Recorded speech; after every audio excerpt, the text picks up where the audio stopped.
related trends these days. The first is digital life. Your life today has a digital signature where you eat, shop, and travel, whom you call, email, and text. Every website, cafe, and museum you have ever visited is all stored in the great digital cloud.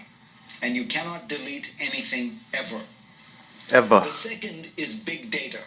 Americans were probably most shocked by the revelation that the US government is collecting massive quantities of their digital signatures, billions of phone calls and emails and internet searches. The feds aren't monitoring every last one, but they could easily, and that is the essence of the age of big data. In their excellent book, Big Data, Victor Meyer Schoenberger and Kenneth Cukier write about the police in Richmond, Virginia. They track criminal incidents against a variety of events: corporate paydays, sports events, concerts, gun shows, and dozens of other possible triggers. And the computer then identifies patterns. For example, 2 weeks after a gun show, there is always a jump in violent crime. Now multiply this example by thousands, and you understand what the NSA computers are doing. They don't use samples anymore, but rather the entire data set. And they don't try to construct algorithms or logic trees to predict an event. They just look through the data for correlations.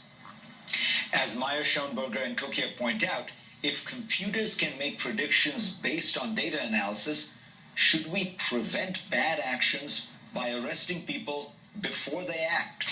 Remember the movie Minority Report? Okay, Jed, what's coming? Double homicide. But it's not just fiction.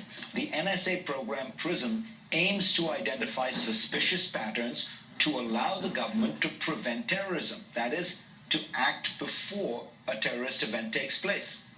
A research project at the Department of Homeland Security that tried to predict terrorist behavior based on people's vital signs, physiological patterns, was 70% accurate, according to the authors. As far as we know, the US government has broken no laws with all of this surveillance. It has followed all established procedures. Congress approved these programs, though it did so in secret, writing laws that aren't public.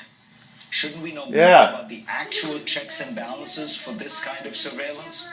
The larger question big data raises, though, is this. Should any government be permitted to use computer analysis, even if highly accurate, to observe, inform, I'm going to. or even arrest people because they are likely to do something bad?